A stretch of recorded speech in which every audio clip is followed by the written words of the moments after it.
सिद्ध होते हैं मनुष्य की आस्था से, उसके विश्वास से। मैं बस इतना जानता हूं चंद्रगुप्त,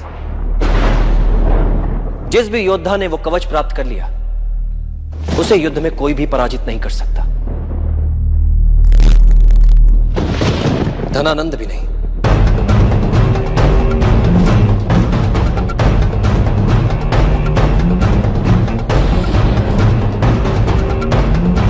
तो बताइए ना आचार्य, क्या मैं वो कवच प्राप्त कर सकता हूं? यह इतना सरल नहीं है चंद्रगुप्त। पिछले कई वर्षों से हर वर्ष गुरुकुल के सर्वश्रेष्ठ छात्रों का एक दल उस कवच को प्राप्त करने के लिए वीर यात्रा पर निकलता है, परंतु उस कवच तक पहुंचने का मार्ग इतना दुर्गम है कि आज तक सब विफल रहे। किंतु यह मत समझना ये कार्य असंभव है, तथापि उस कवच को भी प्रतीक्षा है एक सर्वश्रेष्ठ योद्धा की।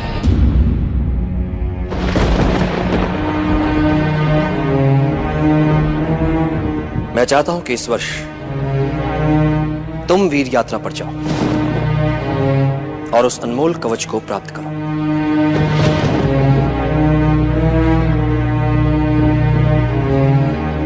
आपको मुझ पर इतना विश्वास है, इसलिए मैं आपका आभारी हूं आचार्य। पर कोई क्यों मुझे इस दल में शामिल होने देगा?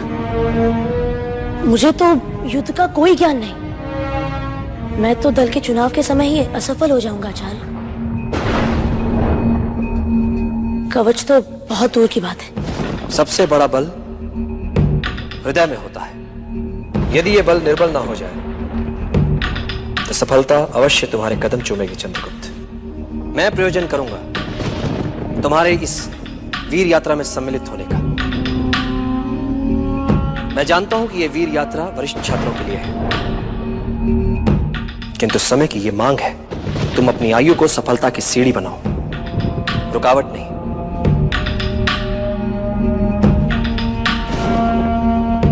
आप जो कहेंगे मैं करूंगा आचार्य। इसके लिए तुम्हें एक आदर्श विद्यार्थी बनना होगा चंद्रगुप्त।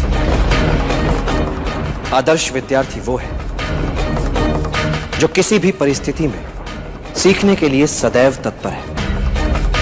छोटे से मिले, बड़े से मिले, जहां से भी मिले, उसे मात्र शिक्षा ग्रहण करनी है। इच्छित विद्या अपनों से मिले, परायों से मिले, मित्रों से मिले या शत्रुओं से मिले, उसका लक्ष्य हर मूल्य पर विद्या, चाहे उसे मान मिले या अपमान मिले। गुरु जो सिखाए उसे सीखो, जो कहे वो करो, शेष मुझ पर छोड़ दो। तुम्हें सीखने में किसी से पीछे नहीं रहना चंद्रगुप्त, मुझे वचन दो।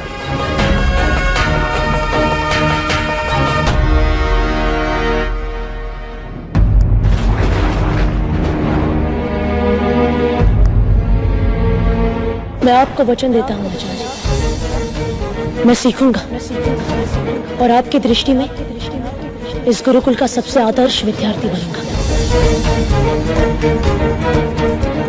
कसम है मुझे मेरी मां की।